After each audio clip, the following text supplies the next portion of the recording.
ഇന്നൊന്ന് ഷോപ്പിങ്ങിന് ഇറങ്ങി. ഒരാഴ്ചക്കുള്ള മീനും കോഴിയൊക്കെ വാങ്ങാൻ വേണ്ടിയിട്ടാണ്.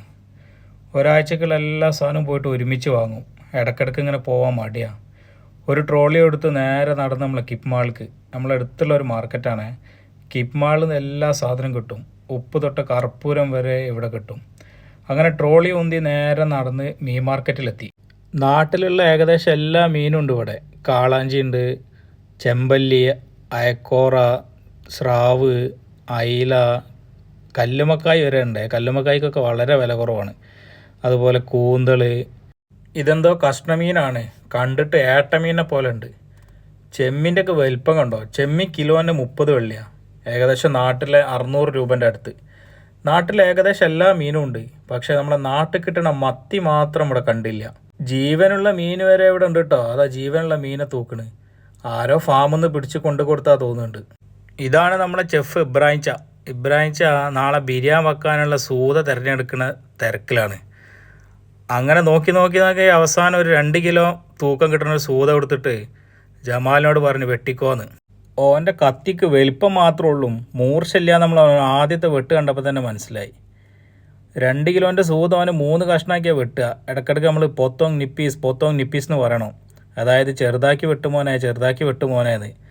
പിന്നെ 2 കഷ്ണം 3 കഷ്ണമാക്കി വെട്ടി റൂമിലെത്തിയാൽ പിന്നെ തല്ലാവും. നമ്മൾ 5 ആൾക്കാരുണ്ടേ. അങ്ങനെ അവന് മീൻ വെട്ടാൻ തുടങ്ങി. കണ്ട ആദ്യത്തെ പീസിനെ വെട്ടിയുണ്ടോ, വാലിൻ്റെ വലിപ്പം. അതന്നെ 4 ദിവസം കറിയൊക്കെ ഉണ്ട്. പിന്നെ ഇടയ്ക്കിടയ്ക്ക് നമ്മളിങ്ങനെ പറഞ്ഞുകൊണ്ട് അവനെ എടുത്തിങ്ങനെ കാണിച്ചെന്ന് ചോദിക്കുന്നുണ്ട്, ഇത്ര വലിപ്പം മതിയോ എന്ന്. അപ്പോൾ നമ്മൾ ഓക്കെ പറഞ്ഞപ്പോൾ പിന്നെ അവന് നല്ല രീതിക്ക് തന്നെ വെട്ടാൻ തുടങ്ങി. മീൻ വെട്ടി തുടങ്ങി പകുതി ആയപ്പോഴത്തേനും മഴയും പെയ്ത്. അത് പിന്നെ അവിടെ എപ്പം പെയ്യും എപ്പം നിൽക്കുമെന്ന് പറയാൻ പറ്റില്ല. അതങ്ങനെ അതിൻ്റെ സമയത്ത് പെയ്തും കൊണ്ടേയിരിക്കും. അങ്ങനെ വെട്ടിയ കഷ്ണങ്ങളെല്ലാം കവറിലാക്കി അവനോട് വാങ്ങിയിട്ട് പൈസയും കൊടുത്ത് പിന്നെ നമ്മൾ നേരെ നീങ്ങി പച്ചക്കറീൻ്റെ ഭാഗത്ത്. പച്ചക്കറി നമ്മളെ ഷോപ്പിൽ വിൽക്കുന്നത് കൊണ്ട് പച്ചക്കറി ഒന്നും വാങ്ങിയില്ല. പക്ഷേ അതിലൂടെ നടന്നിങ്ങനെ പോകുമ്പോൾ കാണാൻ തന്നെ നല്ല രസമാണ്. നമ്മൾ ഓണത്തിനൊക്കെ പൂത്തരട്ട പോലെ എല്ലാ കളറിലും എല്ലാ രൂപത്തിലുള്ള പച്ചക്കറി ഉണ്ട് ഇവിടെ. മാർക്കറ്റ് വന്നാൽ പിന്നെ എന്തെങ്കിലുമൊക്കെ ഒരു ഫ്രൂട്ട്സ് വാങ്ങിയിട്ടേ റൂമിലേക്ക് പോവുള്ളൂ. എല്ലാവിധ ഫ്രൂട്ട്സും ഇവിടെ കിട്ടും.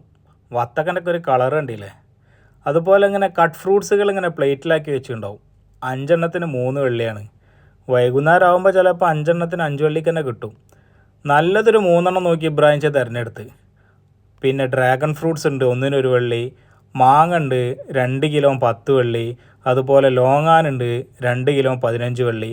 അങ്ങനെ സാധനങ്ങളെല്ലാം വാങ്ങി പുറത്തിറങ്ങി നല്ല തണുപ്പത്ത് നല്ല തണുത്തൊരു ജ്യൂസും കുടിച്ച് നേരെ റൂമിലേക്ക് വിട്ട്.